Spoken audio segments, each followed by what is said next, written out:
social media is kind of like the only way to communicate. It's the only way you feel connected to anyone. I could be myself. I need a perfect body. I can't get rid of it. She was bullied. That makes you want to beat up somebody. It doesn't really end. It becomes everything. With these statistics in mind, there's a new FX series that all parents and kids need to see. It's called Social Studies. It explores the challenges of growing up in the digital era and follows a diverse group of students who open up their lives and phones to give an intimate glimpse into how social media has reshaped childhood.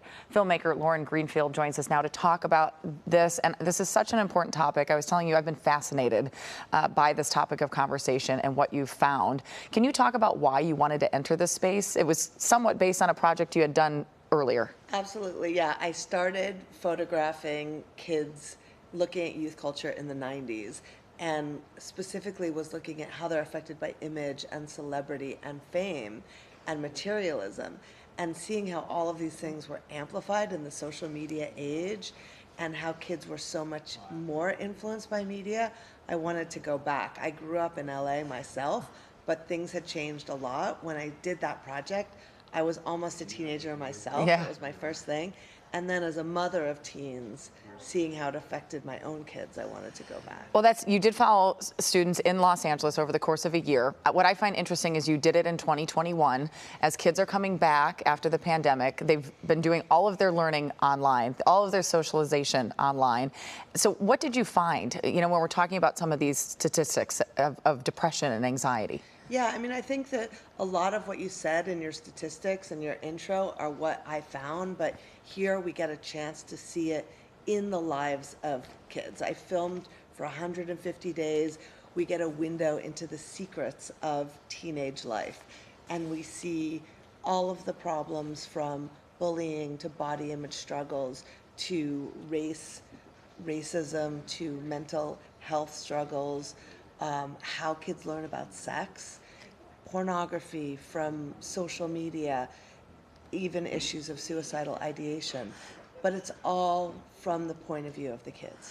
It's so interesting to me. I hear parents all the time make the argument of their kids being on social media because it's the only way the kids communicate with one another. So then you wonder, what needs to be done? Do parents need to say, you're not allowed on social media, even if that's the only way these kids are going to have a social environment and have friends and be able to connect? No, it's a catch-22, and I don't think kids can regulate it on their own, and I don't think it's up to parents to regulate it on their own. Jonathan, one of the kids that I follow, says, it's our lifeline, but it's also a loaded gun. Ugh. It is the way kids communicate. It's the way they learn. It's the way they socialize.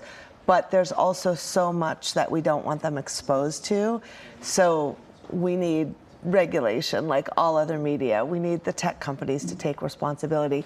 And most of all, we need to know what's going on. I mean, one of the things that was special about this social experiment is the kids gave me access to their phones. Which is amazing. Like every parent wants that. Yeah, right? What we never see. And so parents need to watch so they understand what's going on and can talk about it with their kids. There's one mom who says, I don't even know if I want to see what's in my daughter's TikTok.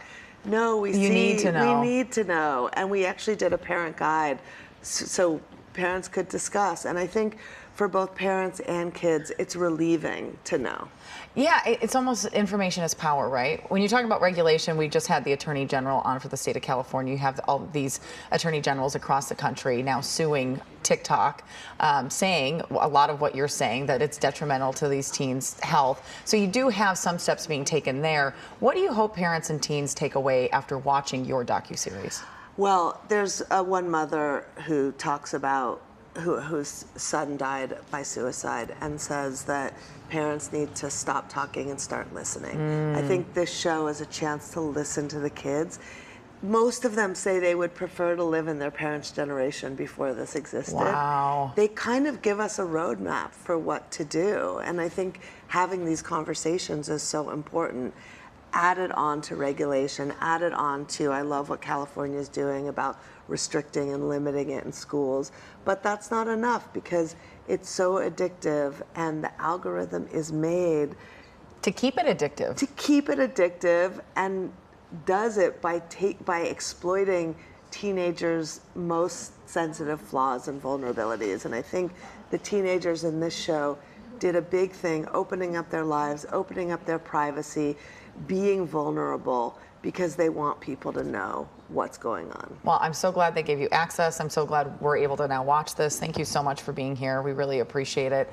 The documentary series Social Studies is streaming now. Shiva?